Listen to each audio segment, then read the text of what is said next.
around and disregard it. Strip you off the ground, show you what heart is. Standing strong and proud, nothing can knock it. Let's get it started. It's the hardest. Talk around and disregard it. Strip you off the ground, show you what heart is. Standing strong and proud, nothing can knock it. Let's get it started. Yeah, get your boots ready. We're about to go on a trip where we wrestle nobody, settling or calling it quits. You're here for the grit, bet you this stuff is amazing. You're stumbling, welcome to the bump in the apron. Step into it, the hardest part of the ring. Here to bring fun, yeah, in this art he's king. It's the best thing, making sure you don't tap out. Don't go soft with the hardest podcast out. And it's not just another one, it's clear. Off the rest, in this content, none contest. Take the nonsense off the steps. You know it's nothing but pure gems when it's coming off the chest. Get it? Now it's time to sit and relax. Get your mind blown away, ain't no skipping this track. Have you paying more attention, no listening gap. Get everything I ever wanted, no giving it back. Yeah. It's the hardest. Talk around on disregarded. Strip you off the ground, show you what heart is. Hey, what's up, everybody?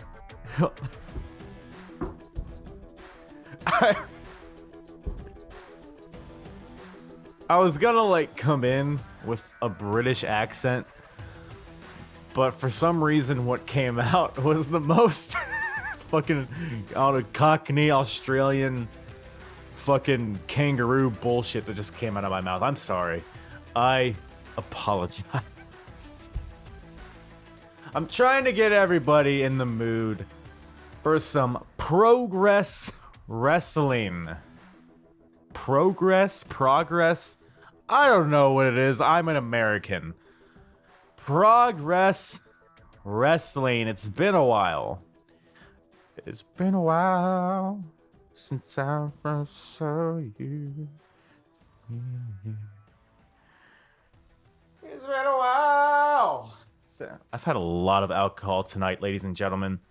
Progress Chapter. I should say that I'm recording this on a Saturday night, Friday night, and this is not a Wednesday night. I know you're listening to this probably on a Wednesday morning or whenever the fuck you're listening to it. Who gives a shit? Why do I care? Why are you fucking giving all your information to me? I didn't ask about anything.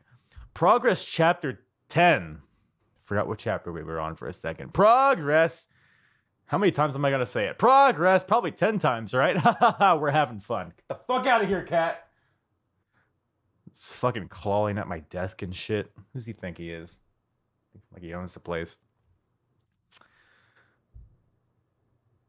Progress Chapter 10. No, really. This is a boof. This is a dandy of a chapter.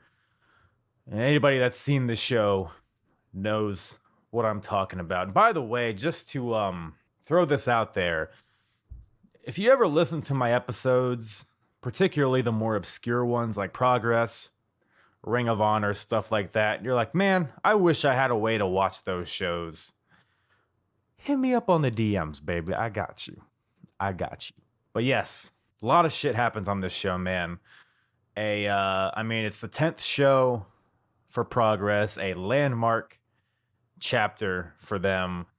And even though, because they're in the hundreds at this point, right? So you look at it, chapter 10, it still seems very primitive, very new, and it is. But they're just before their 2-year anniversary, which is crazy.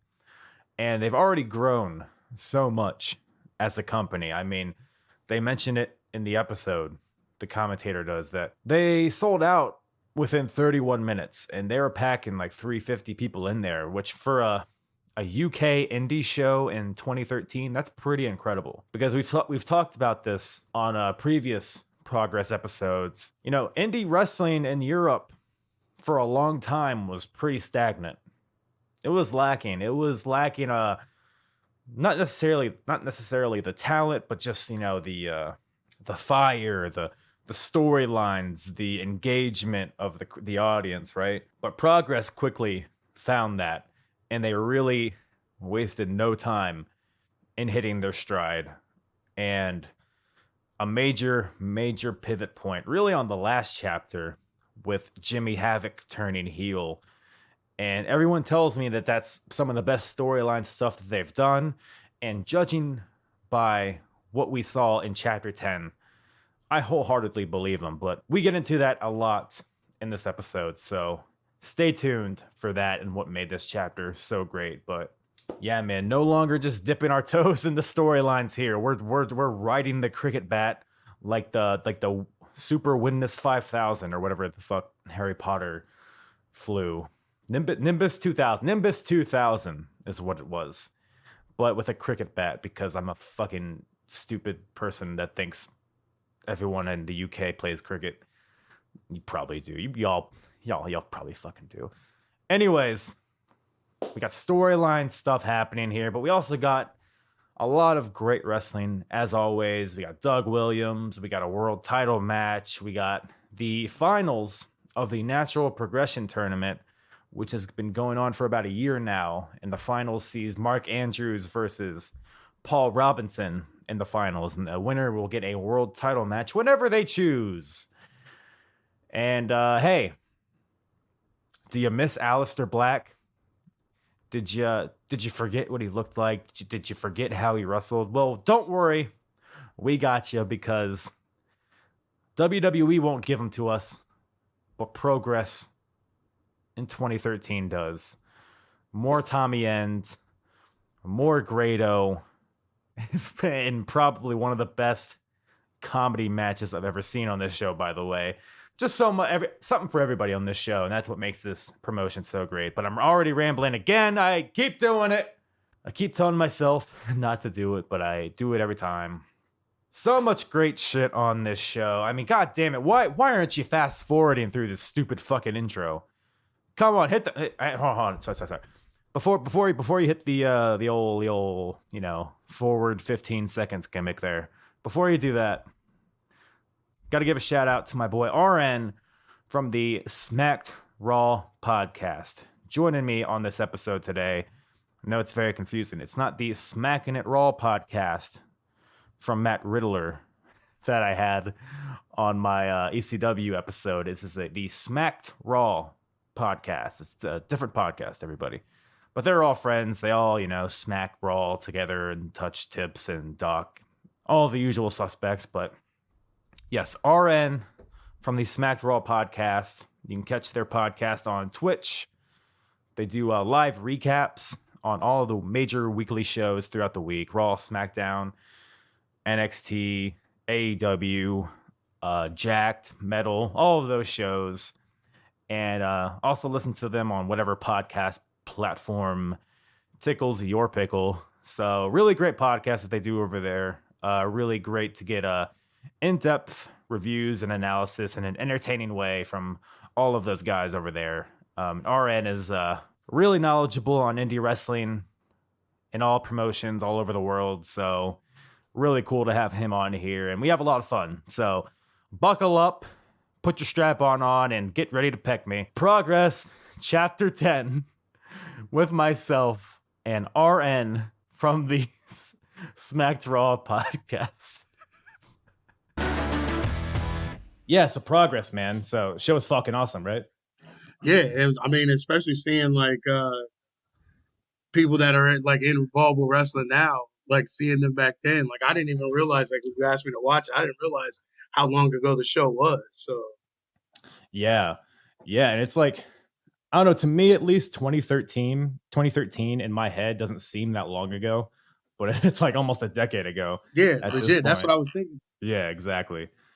And so yeah, like you said, Tommy End, and I mean they've barely scratched the surface, because you get pretty much the whole NXT UK roster ends up showing there at some point, and you got Right. Samoa Joe pops in, I think, for a little bit. Rampage Brown, he just debuted on NXT UK a couple weeks ago. Yeah, exactly, and he's still pretty much the same. I think he's even more jacked now than he was then. Oh yeah, I think. But yeah, I mean, as far as Progress goes, I mean, we talked a little bit offline about it, but how familiar are you with Progress? I'm not immersed in it, but I know that I'm into indie wrestling. So if somebody I knew, like Adam Cole going over there, or Chris Hero, people that I liked here, I would check matches out. here and there from what they had. And then like if I seen something online, but like I'm not really like familiar with the inner workings of it. Like I thought that was dope. Was that the promoter or the owner that was coming out in Yeah. between matches and stuff? Like that was legit. Yeah, yeah, and we'll get to it, but the end of the show, I mean, it's just like legitimately some of the most like engaging like storylines I've seen in wrestling in quite some time.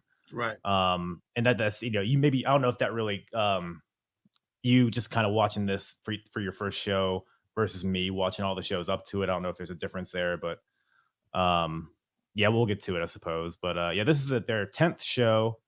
So a landmark show for Progress. They're almost 2 years in at this point.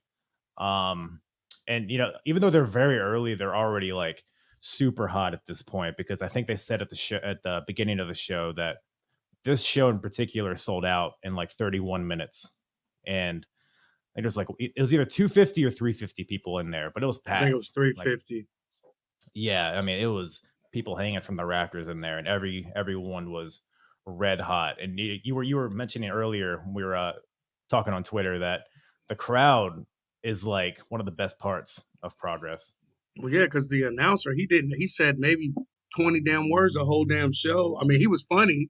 Don't get me wrong. His little quips when he did come in was dope, but the crowd was the most engaging part of the show to me. And that was probably the most memorable part. But I mean, we all know that from NXT UK and all these other things, how the European crowds are way different than the US crowds. Because to me, it's like they're a part of the show and they're not hijacking like asshole fans in the US with the what's and stuff. Like everything that they did contributes to the matches at hand. It's not anything hindering the workers or the match. So that's what I liked about it the most.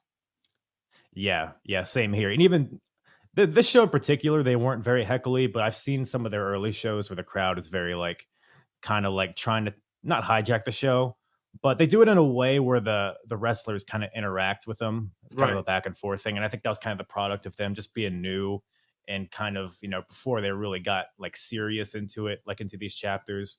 And I think they're finally evolving to really appreciate like the storylines and the wrestlers involved. And even when they do like chant like silly shit, I think the UK fans are funnier than the American fans by a mile. But God, man, yeah. So this show in particular was built around the Natural Progression Tournament, and that is a tournament that started like a year previous to this. At this point, I think it was like either 8 or 16 people that started in it, but it's a single elimination tournament, and the winner of the tournament gets a Progress Wrestling Championship match at the time of their choosing. And that's basically what this show is built around, is the finals to that. And the show opens up with like basically dueling interviews between the two finalists, who are Mark Andrews and Paul Robinson. Mark Andrews, you and a lot of people listening probably know from NXT UK. Yeah. We get a little glimpse of his early stuff here. And Paul Robinson is a guy that I was not personally familiar with until I started watching Progress, but he's quickly become one of my favorite dudes to watch. He's like almost like a miniature Aleister Black in a way. He's got like the kickboxing stuff and just a really unique style. So I was really excited for that match, and they have a banger in the main event. But yeah, the show starts out hot, like you said earlier. Tommy End versus Mikey Whiplash. I read the card before the show, and for a split second, I thought it was Mikey Whipwreck. Yeah. I was like, oh, fuck yeah, buddy. That's what I kept double taking. I had to stop it and go back. Like, wait, hold up. That's not what I heard. My man's put on some size or something. I don't know. Right. But yeah, Mikey Whiplash, I personally have never heard of him before this. But obviously Tommy End, everyone knows him now as Aleister Black. And since, Raw, SmackDown, NXT, fucking 205 Live, none of those guys are using Aleister Black. So it's good to remember what he was like when he wrestled. Do you remember when he wrestled? No, I didn't until I watched the show. I forgot how fucking good he is. Yeah, exactly. And really good. So it's this opening match here. It was solid. It was a lot more like chain wrestling than I expected. It was very technical, a lot of headlocks and stuff in the beginning, but it eventually picked up. Mikey Whiplash, I don't know how to describe him or his style. He's kind of just like indescript white guy, I guess. I don't know. But it's a fairly quick match. It ends with a roundhouse kick from Tommy End, and then he follows it up with a double foot stomp from the top rope for the 1-2-3. Tommy End gets the win, and that's his second match in progress so far, and he's 2-0. So they obviously have big plans for him. What'd you think of this little opening match here? It was a pretty good intro match. You could tell that's what it was. It was pretty much there to put him in kind of harm's way. But I mean, anybody knew that he was going to win this damn match. I mean, and to be honest, I was surprised how many moves he still does to this day from this match. I mean, of course, he doesn't do the double stomp because that's finish, but pretty much it was all his greatest hits in this match. Yeah, exactly. I think he's only added moves to his arsenal since this time, because I mean, it's like we said, it's almost 10 years after this, so he's added a lot of tattoos and a lot of moves to his game. That was another thing too. I noticed how he was still kind of tatted, but nowhere near what the hell he is now. Right? It's like, man, I didn't know that's what his belly button looked like. Right. But yeah, like you said, solid opening match. More so a warm-up. A warm-up for this next match. So we have Project Ego versus Grado and Madman Manson. Describe this match for me, will you? Best way to describe it would be comedy. Like pure fucking comedy. Like, and normally, like I'm the especially if you listen to our podcast, I'm the old man of it, like get off my lawn type shit. But I don't know what it is about these when they go into the slow motion mode. And these guys, they already I was familiar with Grotto. I wasn't familiar with the rest of the guys, but they captured the crowd. They did it smart. They didn't just come out the gate trying to do some crazy shit. Like, they got the crowd involved early. And once you do that and you have the crowd in the palm of your hands, it doesn't matter what you do. They're going to live for it. And they ate it up, and I did too. Like, the slow motion spots were fucking ridiculous. So fucking silly. But for some reason, I hated myself for enjoying it. But me too. Like, that's all I was thinking. Like, if any of my people in my podcast saw me watching this right now, they'd be talking shit like, "Oh, you like this?" Like, that's the whole time I was like, God damn it. Why do I gotta like this? Your secret's safe with me and whoever listens to this, I guess. But yeah, man, they, like you said, they did the slow motion where Madman Manson, who, by the way, he has wrestling tights on and he has boots drawn on his feet. All the way down. Like, not just like all the way on his shins, like even on his feet. It looked like he had soles drawn on the edges of his feet. I could not believe it. I had to stop and zoom in. Like, what the hell is that? And I even messaged you like, this dude drew on wrestling boots. I was like, I almost wanted to research him and see if there is any context to it, but I was like, nah, I'd rather just not know what it's about. Right. So it's towards the beginning of the match, he has one of the Project Ego guys in a headlock, and he's like, "Oh, I forgot the spot." Or whatever, whatever the fuck he said. I popped for that heavy. You know what? I'm just going to reset right here because I totally forgot what the hell I was supposed to do. Redo. Take 2, guys. Rewind. So he's like, let's go through it, but very slowly. And then they do fucking 2 or 3 minutes of slow motion, hitting the ropes and hip tosses and bumps and all that stuff. The slow-mo when he did the hip toss, how he gradually held the guy's head and kind of rolled him over. I'm like, they practice this. All of it looked too perfect. I know all of wrestling is technically choreographed, but they definitely this is probably one of the better spots. We've seen the one PWG and stuff like that, but they took their time on it. They knew what they were shooting for, and they accomplished it. They knocked it out the park. Well, let me ask you, do you think they practiced the conga line? I was wondering that too, but I think that I've been to a couple indie shows where that's broke out out of nowhere, and it's 200 people in the line. Half the people aren't even in their seats anymore. So this is a common thing, is what you're saying? Yeah, oh yeah. And how they just went back to a complete reset when they got back in the ring. That was probably one of my favorite parts of the whole match. Well, we're not going to just glaze over this. You said you've been a part of several conga lines? Oh yeah, this Rockstar Pro, like they get it going Uh-huh. like in. By that time, I've already had about 8 Pabst Blue Ribbons, so Oh sky's the limit after that. So, man, yeah, those PBRs will just. I mean, how can you not conga after a few of those? and for $1.50 a beer at an independent wrestling show in downtown Dayton, Ohio, got to do what you got to do. Man, that sounds like a party I want a part of. Well, if you ever get a chance, especially once Corona's over, definitely come down. We'll go to a show. It's actually Sammy Callahan and the Chris Brothers promotion, and they run it inside of a bar. That's awesome. Yeah, it's definitely legit. That's basically what Progress is at this point. Right. There's like I don't know if you noticed it, but there's a bar like just off the hard camera. There's been a few matches in the past where they like actually go to the bar and like get beers and fight in the crowd, and it's those Brits over there. They know what they're doing when it comes to wrestling. They also know what they're doing when it comes to cocaine, apparently, because Madman Manson takes I believe the commentator said a mysterious white powder. Yeah. He tried to play it down, but then Manson's like, "Oh man, I'm so coked up." I was like, "Okay, dude, we got it." I had to rewind that shit because I heard the commentator say it, but I'm like, did he really just say that?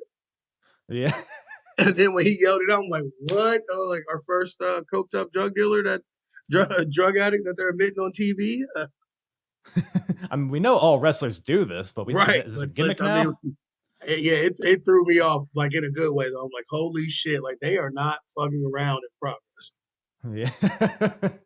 2013, man. What a fun time. Right. But yeah, man, just a lot of comedy in this match. But they did it right, I think. There's a right way and a wrong way to do comedy in Right. wrestling.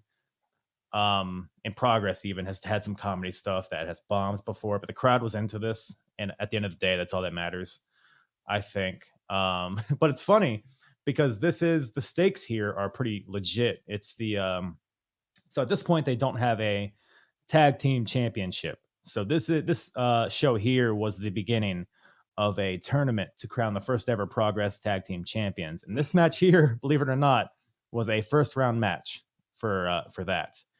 And eventually, I believe it's Martin Kirby of Project Ego. It's like right after the conga line, they get back in the ring. He low blows Madman Manson and rolls him up for the quick win. So Project Ego gets the win and moves on in the tournament to become tag team champions. I feel like we didn't talk about Grotto enough. What are your thoughts on Grotto? Is it Grotto or Grado, first of all? I don't know. I always say Grotto, but that's just how I don't know. I can't explain it. They're high on me, I guess. But no, I know. I think I've seen him a few different places. I think it was like Dragon Gate and a couple other things. Maybe New Japan. I think I can't remember. I know. I do remember him though. So I saw him in Impact. That was the first time I saw him. I think that was like the later TNA days, if I remember correctly. He's very polarizing, but me, it's like could take him or leave him, honestly. yeah, I mean, he's the only reason why he's memorable is because he was like a Colt Cabana like knockoff. He even had the Colt Cabana elbow pad on during this match. I'm pretty sure. Yeah. You know, I never made that connection before, but now that's all I'm going to be able to see. He's just a chubbier down Colt to the Cabana. damn singlet. Yeah, he's got a hat though. The hat's different, makes him unique. Right. So yeah, Project Ego gets the win there, and that brings us to our next match: Nathan Cruz versus Doug Williams.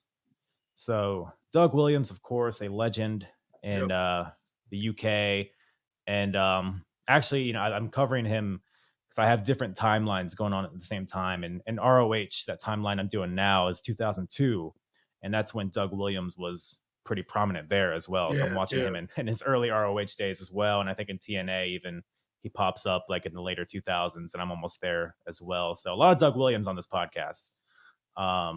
Versus Nathan Cruz, who, just in case you aren't familiar with, are you familiar with Nathan Cruz at all? No, not at all. Like this was I actually liked his style, and I liked his selling. Like I liked everything about him, honestly. Like he was really smooth in the ring, especially going against a legend and going wrestling from up under damn near the whole match. But like I actually did enjoy him. Yeah, I like what he's doing too, because so basically in the first chapter, their first show, they crowned the first ever Progress champion, and he ended up winning a like mini tournament to become the first ever champ.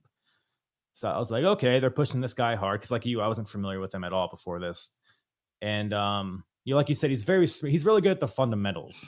Like Right. he's not like super flashy, but everything is like his selling, the way he moves, the way like his promos are really good. Yeah. He's a guy that seems like he would fit in like an AEW or a WWE, and that's kind of like what his gimmick is. So there's this faction called Screw Indie Wrestling, and as the name's it's pretty self-explanatory, but it's a bunch of guys that are like against like the quote unquote indie style and are more like superstars. So for all intents and purposes, they represent like what WWE is. And it's him, Mark Haskins, and Rampage Brown. And we see all those guys over the course of the show. But like I said, Nathan Cruz, he won the title. Seemed like he was getting pushed. This faction got started. But this is like, spoiler alert for this match. He loses this match ultimately. And he's lost a few matches in a row. So I'm wondering where they're going with him. But like you said, I enjoy his style. And I think him and Doug Williams meshed pretty well.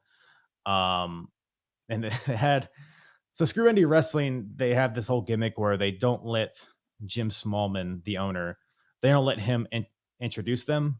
So apparently now they got this new chick who I've never seen her before. Her name's Catherine Rose.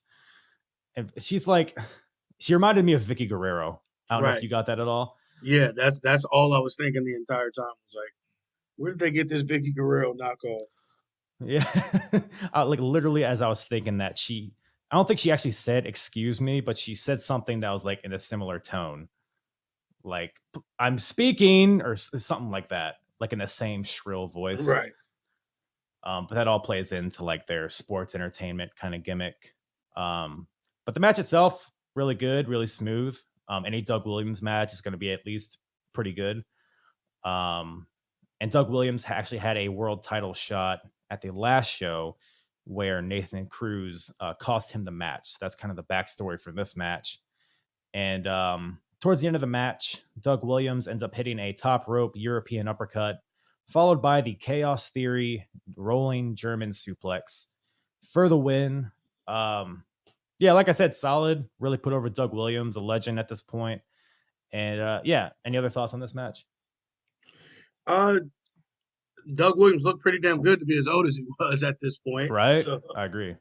I mean, and his style too, like he was actually pretty smooth. I mean, he got kind of winded towards the end, but other than that, like he actually kind of surprised me at how good he went in the ring in 2013.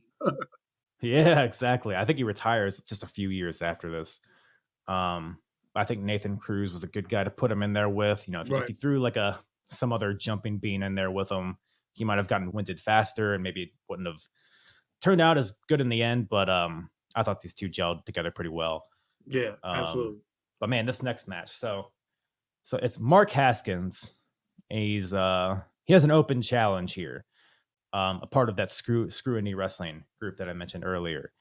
And I've seen Mark Haskins a few times. Yeah. And every time I see him, I'm like, man, this is like Kmart Adam Cole. Literally.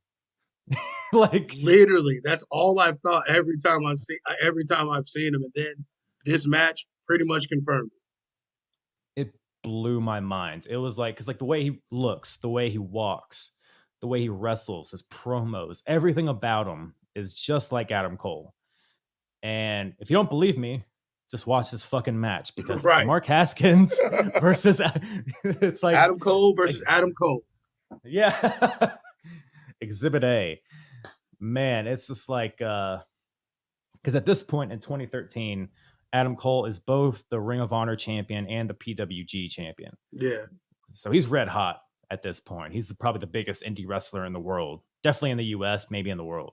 Well, they said it on the broadcast. They said it on this that at the time this is the biggest indie wrestler in the world, and he's gracing our promotion. Yeah, exactly. So a huge get for Progress, and that only shows the how well they've evolved in the less than 2 years they've been around at this point. Well, again, and that was he's one of the ones that got me turned on to Progress a little bit later on. Not so much this match, but he's definitely one of the ones that got me turned on to Progress. Him and Chris Hero. Right. Yeah. And you got to figure there's probably a big trickle effect after this. I'm sure they just got bigger and bigger immediately after this. Yeah, like you said, huge get. And match gets underway with Mark Haskins is the heel here, so he attacks him from behind before the bell rings. Everybody's super hot for Adam Cole, and then Haskins just fucking shits on him immediately. Right. But I like the dynamic of this match because Adam Cole, I mean, correct me if I'm wrong, he was pretty much a heel his entire run in the Indies. Yeah, not pretty much, literally. Literally, yeah. Not that I can remember, like, especially in PWG. I mean, he was a fucking despicable, evil bastard in PWG. Yeah. So, and I'm pretty sure it was pretty much the same thing in Ring of Honor after he turned on Kyle O'Reilly. So, yeah. I don't think he's ever been a face. Yeah, because I was kind of disconnected from ROH and PWG at the time where Adam Cole was really hot there. So I wasn't sure. But yeah, this match is basically two heels facing each other, but Adam Cole is positioned as the babyface. Right. For the purpose of this match. But I like that dynamic because, like, for example, there's a spot where Adam Cole is on the top rope and Mark Haskins is in the center of the ring, but he pushes the ref into the ropes to try to knock Adam Cole down. Like that spot we see all the time. But Adam Cole, being, the even better heel, saw that coming, had it scouted, and just jumped off the top rope before the ref hit the ropes. It was like such a subtle thing. Right. It was like a nuance that I really loved about it. And the thing I hate about these types of matches where I know they, especially for a new promotion, you don't want to, the super dope indie dude that's coming over, gracing your promotion, you want to kind of position him like that. But like, I think they should have just let him be two asshole heels beating the shit out of each other, trying to out cheat each other. That's the only critique I would have on this match, is that I would have rather seen the actual Adam Cole and not Adam Cole coming to the UK. You know what I'm saying? Yeah. No, yeah, I definitely agree. Although, devil's advocate, considering how hot Adam Cole was and considering what a get this was for Progress and how excited these UK fans were to see this guy in their promotion, I feel like Adam Cole could have taken a newborn puppy, burned it in the middle of the ring, and then stomped on it, and the crowd still would have cheered for him. Right. So. Exactly. And that's literally my point, where it didn't matter. It didn't matter if he came over there and was his dickhead self. Just the fact that he came to their, like you said, year-old promotion and showed up and wrestled a match, it didn't matter. They were going to cheer for him no matter what. Like you said, he could have fucking Panama Sunrise the puppy in the middle of the ring, and they still would have. They're still gonna cheer. That's why I was like, when things like that happen, cross promotion wise, like, I hate when they switch it up. Like, no, let them be the person that they know he is. Everyone in the world knows that Adam Cole is a dick, and Haskins is a dick. Let two dicks battle it out. Sword fight. Let's go. Man, I don't. There's so much going on there. I'm busy thinking about you doing a Canadian destroyer to a dog.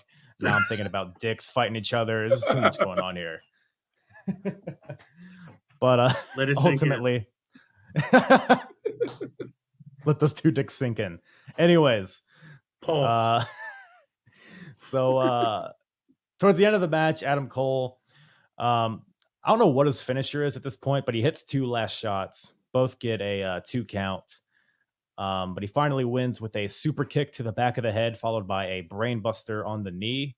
Yeah. And like you said, Adam Cole comes in here, beats Mark Haskins. I don't know if he sticks around in Progress or if this is just a one-off. He's deep into ROH and PWG at this point, so obviously he's probably not going to be full-time. Although they all are only doing shows every couple months, so who knows. But really fun match. I think these guys, like we said, they're twins.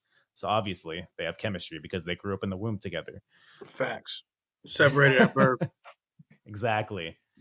But yeah, man, what do you think of this match overall?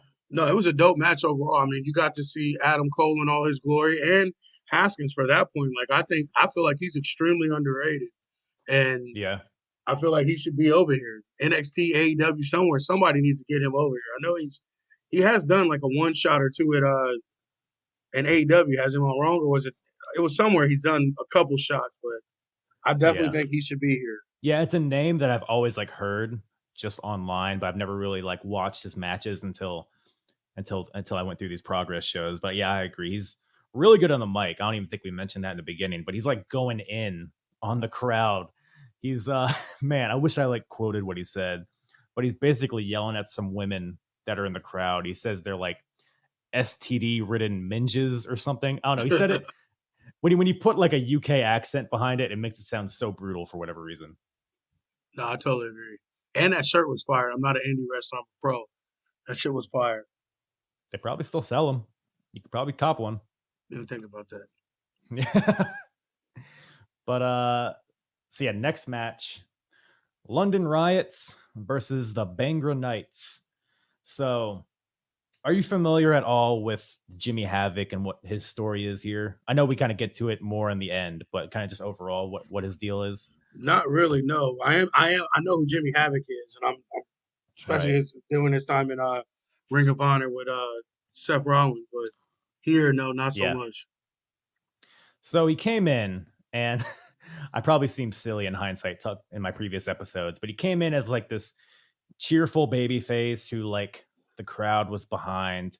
They did like a Twitter campaign to get him booked on the show, and Jimmy Havoc was losing every match, but he was like trying to prove that he was more than just like the hardcore guy and that he could fit in with this British, classic British style of wrestling.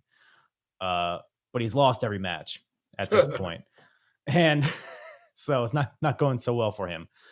So he responds to that, and he responds to how Progress has kind of treated him like a mascot. He viciously turned heel at the last chapter by brutalizing the owner, Jim Smallman, and the Bangra Knights as well, I believe. But yeah, hits Jim Smallman with a chair, beats him up with a cricket bat, just in case you aren't sure if it's in the UK or not. Beats him up with a cricket bat. And so that's pretty much where we are there. And I bring it up here because he aligns himself with the London Riots, they probably have more heat as heels than anybody else in the company other than Jimmy Havoc. So you got a really great faction there, and you got the London Riots here facing the Bangra Knights, who got turned on by Jimmy Havoc essentially at the last chapter. And I say that because the Bangra Knights in in the previous chapters that I've watched them, they're almost like kind of a comedy team.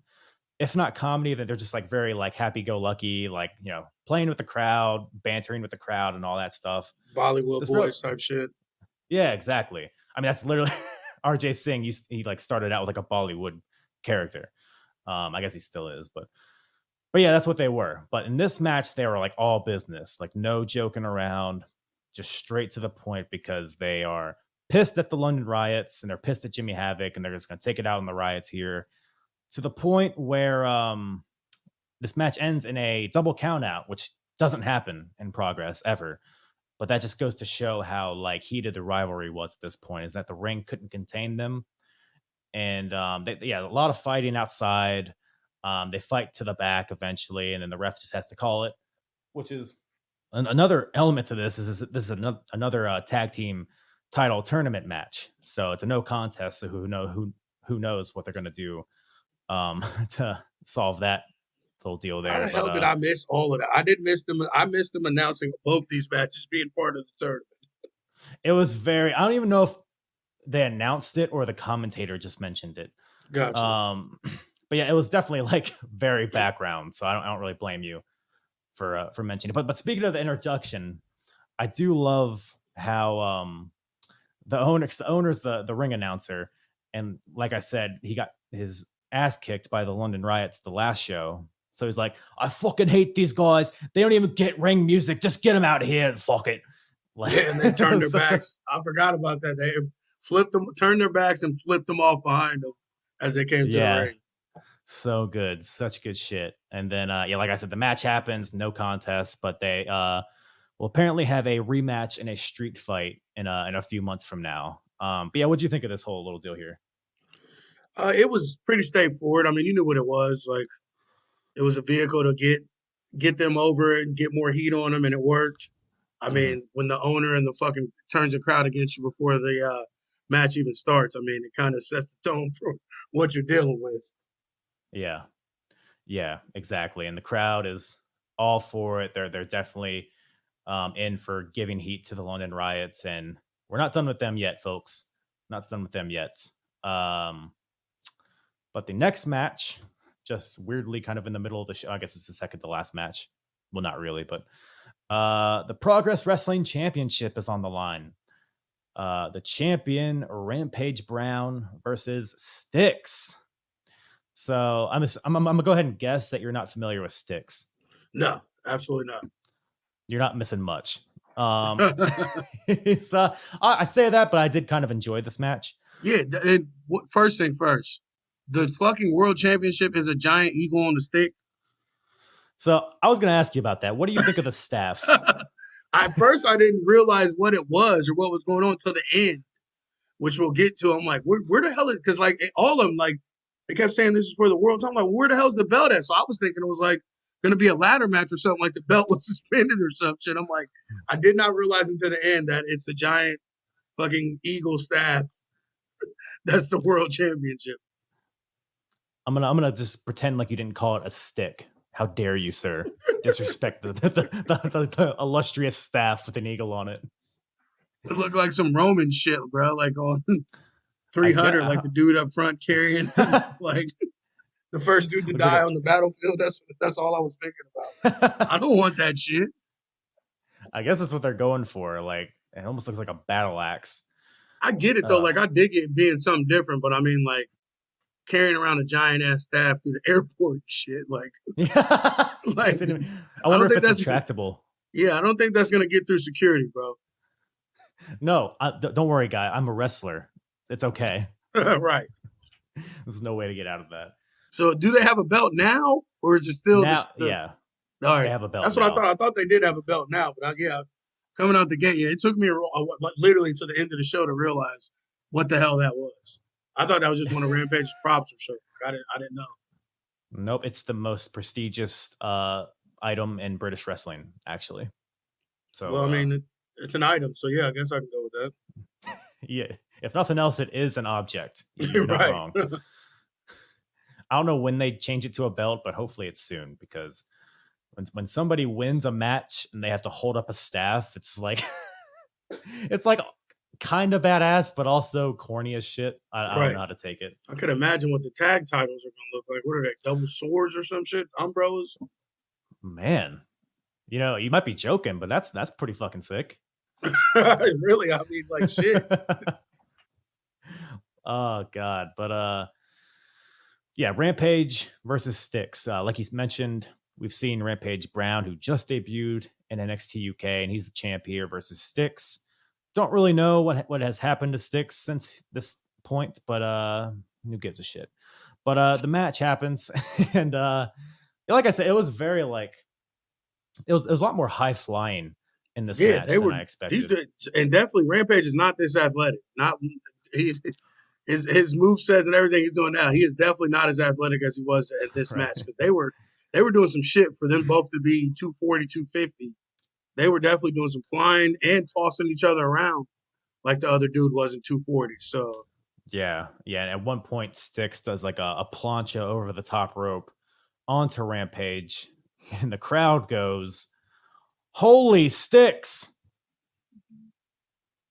Do you get it? I thought they did that. That was another thing I had to rewind. Like, are they saying "holy shit" or are they saying "holy Styx"? No, they're just too clever. My thing is too, like, I just realized too, like, there's no gates or anything, so these big ass dudes are flying off the top rope into the crowd pretty much. I'm like, yo, I don't know. Definitely pre-COVID. Definitely pre-COVID. Definitely pre-COVID. God, I can't imagine what kind of liquids all those guys in the front row have on them. That shit's, yeah. I've been to an indie show like that. Literally, it's sweat flung off this guy's, spit actually. He got punched and spit and hit the dude next to me and shit. He about had a fucking heart attack. Sweat, spit, blood, cum, all of it.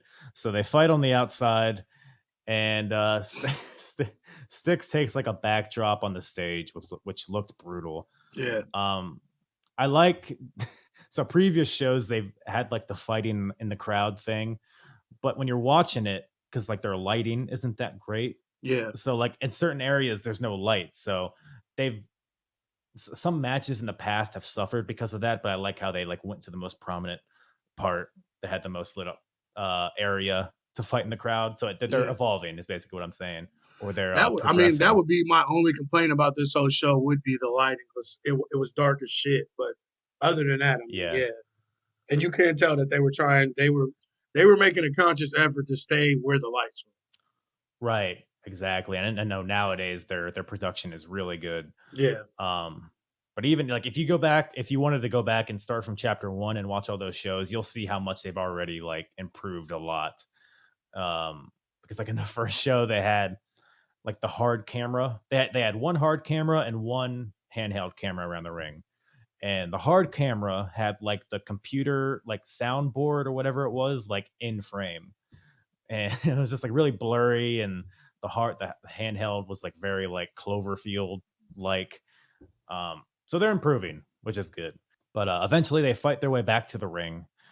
The crowd, so I believe Rampage like just beats on sticks in the crowd, and he runs back to the ring to try to get a countout victory. But the crowd like moves their chairs, like they part the Red Sea for sticks to get back in the ring, which I thought was pretty funny. So he gets in there, beats the 10 count, but ultimately Rampage just throws sticks throat first into the middle ropes and hits him with a pile driver for the win, retaining his stick. Yeah. So what do you think of this match? This was actually a dope ass match. Like I like these. I like when big athletic guys like get to show you what they can do. And it's not just like punching and kicking and shit and Yeah. slamming them into the ring post. Like they were doing at one point. Sticks did the tequila sunrise. Yeah. They Yeah. they were doing all types of holds and shit. Like I actually this is probably my favorite match of the whole night, to be honest. Yeah. Yeah. I don't really, I don't know if I disagree with you. It's either that or the main event, but, yeah, really good match. I always love, big lads wrestling. Um, yeah, good shit here, but, we're not done with Rampage, folks. So after that, we have the quote unquote main event. It is the Natural Progression Tournament Finals. Paul Robinson versus Mark Andrews. So I was watching this show, and I think when this match started, there was like 50 minutes, 45 minutes left on the show. So I was like, all right, we're going to get a 5-star classic. We're going to get a barn burner. But I mean, this match, it was a very good match. A lot of good chain wrestling. You know, how like the last match, there were two big guys that did more high flying than you would expect. Right. This match was two little guys, but there was like less high flying than you Yeah, would and that was expect. the And thing more, too. yeah, Like, because I'm familiar with Mark Andrews, but I've never seen him wrestle this style of match. So it was definitely a good change of pace to see that he has that. Because like in NXT UK, him and Morgan Webster, I mean, they're pretty much they just do their high flying because they're normally the smallest damn team in the ring, yeah, so they yeah, got to be quick and in and out and stuff. So seeing that he had that in him, that was definitely like a little eye opener to make me look at him a little bit different. yeah, yeah. Same here. Especially, it makes sense though because Paul Robinson's smaller than Mark Andrews. Which But I mean, also they're blew both, my fucking yeah, mind. yeah. Yeah, so both these guys are pretty small, so they're able to kind of do moves that maybe normally they wouldn't be able to do with other opponents. So I like that element of it, and like I said, a lot of good chain wrestling in the beginning, a lot of technical stuff. Paul Robinson brings in the kickboxing element to it. Really good match, but not as long as I expected it to be. Like I felt like it almost had another gear to it. Right. Because the win or the finish kind of comes out of nowhere. So Mark Andrews hits I couldn't tell if it was a Spanish fly or if it was like a belly to belly, like a backflip belly to belly off the top rope. But whatever it is, he hits it, looks brutal, and that gets him the win. I don't know, maybe 10 minutes, 12 minutes in. Yeah, it And was. I thought it was going to be way longer because, like you said too, I looked. I was like, "There's still damn near a whole hour left. Like, what the hell is? Like, what are they going yeah, to do yeah. after this? Like, I thought maybe it was like another show would play or something. I didn't realize how much was Right. going to go on after this. So Mark Andrews wins the tournament. He gets a trophy, not a staff. And like I said, he by winning this tournament, he gets a world title shot at any point that he chooses. But he also gets the opportunity to pick one person that will compete in the next year, in next year's Natural Progression tournament. And it just so happens that Will Ospreay is there in attendance. Who, by the way, if you want to go back and watch these shows, go watch both of the Mark Andrews versus Will Ospreay matches because they're both bangers. Hell yeah. Um, But at this point, Will Ospreay isn't a part of the company, but he is partners with Paul Robinson, from what I understand. I guess they're a tag team at this point. Okay. So, but Mark Andrews picks Will Ospreay to be in next year's tournament. They have a whole little deal there. Eddie Dennis is also there celebrating with Mark Andrews. I was expecting Eddie Dennis to turn on Mark Andrews, honestly. That's what I was waiting for the entire time. Like I just kept looking like this don't seem right. Like why is he hugging everybody? Like I'm like he's about to take him the hell out, and it never happened. Exactly, especially when he didn't choose Eddie to be the guy in next year's tournament. Right. I was like, man, he's gonna be pissed about that. Especially when he did like the whole, he had him on his shoulders. Like I was expecting a thumbs up, thumbs down deal. That's exactly what I was expecting. I was like, man, he's about to drop his ass. But it doesn't happen here. But what does happen is Jim Smallman asks Mark Andrews when he wants his title shot. So I'm expecting, because the second anniversary show is like either the next show or the show after that. So I'm like, okay, he's probably going to want to be on that landmark show. That's probably what's going to happen. But nope. Mark Andrews grabs the mic and he's like, I want my title shot right fucking now. And I was like, he's just saying that. They're not really going to do that. I'm figuring, because Rampage and Nathan Cruz both come out. And Nathan Cruz is essentially like his mouthpiece. So I'm expecting Nathan, because he comes out there with a mic. I'm going to be like, you fucking serious, mate? You're not getting the title shot today. We're doing it on our terms. Like, I thought the show was going to end there. But by golly, they have a match. So we have Mark Andrews versus Rampage Brown for the Progress Wrestling Championship. Right there and then. Rampage is still like in his like shorts and t-shirt. He has his boots on and whatnot, but he obviously wasn't prepared for a match. Kayfabe, obviously. But the match lasts like, I don't know, 3 minutes. And Mark Andrews just catches him with a roll up and wins. So out of nowhere, just all of this happens. And Mark Andrews is all of a sudden your Progress Wrestling champion. What'd you think of all that? It was a lot.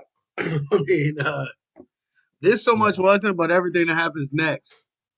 And my thing is, we're only at the tip of the iceberg, folks. Right. We're just getting started. My thing is too, like after Rampage just had that crazy ass match with Styx, he comes in. First of all, why would you accept this match? And then third of all, he loses like that on a roll up. Like I get what they were trying to do, and they had to push on to the next thing, but like that, it didn't make sense to me. Like it was like, I guess. Yeah. I mean, I know what they're trying to get to and what they're trying to push, but I could have dealt without it, to be honest. Yeah, it's almost like they're losing faith, because we saw Mark Haskins lose, we saw Nathan Cruz lose, and now we saw Rampage Brown lose. So it's almost like they're like backpedaling on this little faction they got, because a new bigger heel faction is on the horizon. I don't know if that's the mentality or if that's just how everything played out, but so yeah, Mark Andrews holds up the staff. He's the champ, has the eagle in his hand. And then what happens after that is the London Riots hit the ring. The London Riots and Jimmy Havoc, who commentary in one of the matches earlier said that Jimmy Havoc was expelled from Progress, which is just a funny like way to describe it. Just a funny British way to describe it. Right. All their shit, like it's, I know it's technically, I guess it's technically racist, laughing at how they say shit, but it gets me every time. Sometimes I have to like take a step back and think about what the fuck are they saying or what do they mean? Yeah. There's a ton of that. I'm almost like, I've watched enough of it to where it's not even like crazy to me anymore. Right. But Jimmy Havoc is disregarding his expulsion by hitting the ring with the London Riots. They beat up on Mark Andrews. They beat up on Eddie Dennis. They're both lying in the ring. London Riots and Jimmy Havoc are standing tall. And the London Riots tie up Eddie Dennis to the the corner of the ring, turnbuckle post, with tape. So Mark Andrews is knocked out in the middle of the ring. He's super vulnerable. And at that point is where Jimmy Havoc whips out a contract that he had in his back pocket. I don't know how he got this contract, but I'm not going to question it. Apparently, his contract states that he has the right to a match against anyone under any stipulation whenever he wants. And what does he want? He wants a world title match against Mark Andrews. When does he want it? Now. And at first, because Jim Smallman is there, he's kind of like amongst the crowd because he's scared of Jimmy Havoc because he got his ass kicked by him in the last show. But Jim Smallman has a mic and he's like, "Oh, fuck you, you wank. I'm not giving you," or whatever he said. He basically says that I'm not giving you a title match. Fuck you, go fuck your mother. But then Jimmy Havoc continues to beat on Mark Andrews. By the way, he has a bright pink chair, if I failed to mention that earlier. That was fire, too. I'm like, where the hell did he get that custom chair? Fire is one word to describe it. And that's also good foreshadowing because Jimmy Havoc continues to beat on Mark Andrews with a chair. But Jim Smallman's still like, nope, not giving you a title match. You can't do that. You're not hijacking my show. You're not hijacking my company. But then Jimmy Havoc pulls out lighter fluid and starts dumping it onto the back of Mark Andrews, basically threatening to light him on fire in the middle of the ring, which is the most British thing I've ever seen in my life. And so at that point, obviously, Jim Smallman's like, okay, fuck it. You got your match. Tells the ref to ring the bell. Ref rings the bell, even though Mark Andrews is still unconscious. Jimmy Havoc covers Mark Andrews. 1, 2, kick out, that popped me big too. I didn't expect that at all. Popped the crowd big too. And he hits him a few more times with the chair and then hits him with a Dude Buster is what I know this move as. I don't know if it has another name. It doesn't really fit Jimmy Havoc, but essentially like a pile driver, I guess, of sorts. And he makes, which is so good. He makes Jim Smallman make the 1, 2, 3. So Jim Smallman, the owner who got bludgeoned at the last show, is now counting the 1, 2, 3 and awarding the Progress title to the guy that beat him up at the last chapter. So Jimmy Havoc beats Mark Andrews, and he's now your new Progress champion. A lot to take in. A lot happened there. What are your thoughts? Yikes. I agree. It was, I don't know. I lost track of most of it. I'm not even going to lie to you. Yeah. It was just, I had to rewind it a couple times. Like, what the fuck is going on? And he beat Mark with the chair 15 times. Like, he stopped, talked to the owner, to go back and beat his ass with the chair again. Then he looked like he was about to light him on fire. I'm like, bro, what the fuck is going on? I was thinking that as I was watching this, I was like, man, this is a rough show to just make RN jump right into. I was, like I said, there's a lot I was into it. It was, like you said, a lot processed from the first show, but yeah. You know what? Without context, yeah, it probably just seems a lot of hullabaloo for no reason. You're probably right. But I enjoyed it. Maybe that's just the context that I have. But yeah, if you wanted to go watch the previous chapters, I think it's well worth it. A lot of good stuff happening there. But yeah, man, a hectic end to this show. It was on this show, there's a lot of sports entertainment stuff on this show. Right. I noticed. More so than the previous chapters. But yeah, that brings Progress Chapter 10 to a close. Overall, this is really your first, as far as I understand, your first Progress show from start to finish. What were your overall thoughts of it? I loved it. Like I am a staunch proponent of indie wrestling. Like, I bring the stats and the normally knowing who some of these people are that show up that most of my other counterparts who only really watch like WWE or AEW, like normally if I don't know extensively about them or seen them in person, I've at least heard of them and seen video of them. So same thing with Progress. I pretty much knew for the most part at least 1 or 2 people in every match. So, but I liked it because it was different, not in the UK way different, but just different in indie wrestling different. Like the staff and shit for the World Championship. Yeah. the crowd participation, all of it. Like I'm thoroughly enjoying this, and I'm definitely looking forward to doing some more with you. Absolutely, dude. I'd be happy to bring you back on. It's such like a like you said, the crowd is always hot, and they just do things a little bit differently over there in Progress, and they only get better from what I understand. Right. You know, we rattled off a bunch of names earlier, yeah. Right, and I like too because even though what we say different, but it wasn't different like how we're saying different. It's not how you think different. Like it was still dope ass fucking wrestling. Every match, even the comedy match, was dope. Like. So when we say different, don't think we're saying it's like some funny shit. It's not. Yeah. It's balls to the wall, some of the best wrestling you're gonna fucking see. But it's just presented in a different way that's not like anything you see here in the States. Yeah, it's like, so I've been watching a lot of old school ROH, and I've also been watching a lot of old school ECW recently.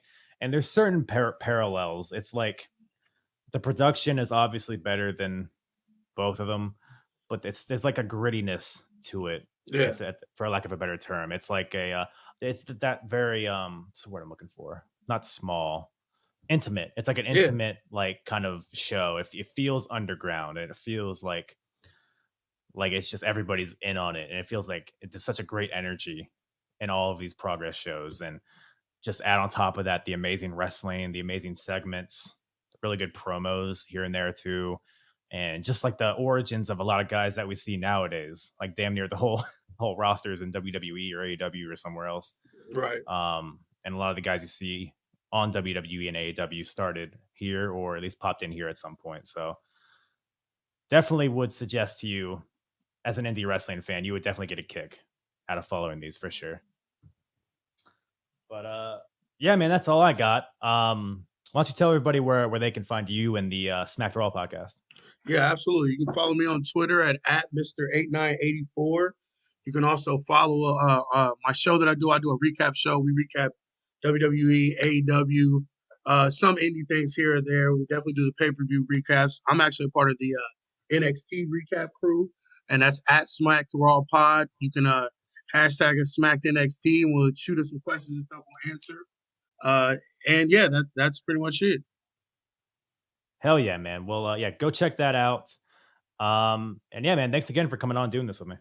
Hey, no problem. Like I said, definitely looking forward to doing some more with you. Like I thoroughly enjoyed this. Like you definitely got the juices flowing, got me hip to add 2 more hours of wrestling I don't have to my week. Right, yeah. You're welcome for that. Once again, thank you to RN from the Smacked Raw podcast. Check him out on Twitch and on your favorite podcast platform as well. Yeah, you can follow him on Twitter at Mr8984. All that will go in the description below. Like I said, the Smacked Raw podcast.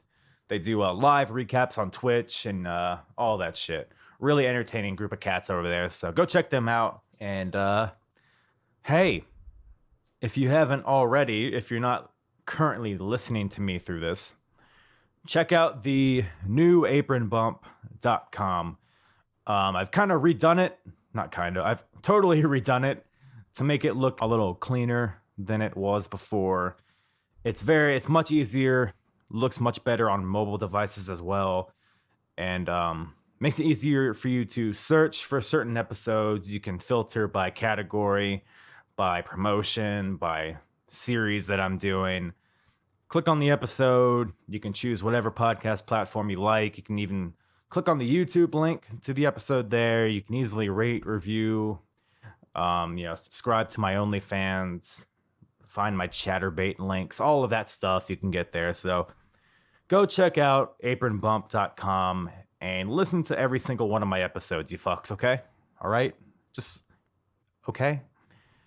Anyways, but that's all I got for you guys. So once again, thank you guys very much. I know I say it every week, but it really means a lot. All the support that this podcast has been getting. Love seeing it grow every single week. And love coming here every week to talk some wrestling with you fucks. So thank you guys once again. And my penis is very hard. I'm hard. Yeah. It's the hardest. Talk around and disregard it. Strip you off the ground, show you what heart is. Standing strong and proud, nothing I guess. Let's get it started. It's the hardest.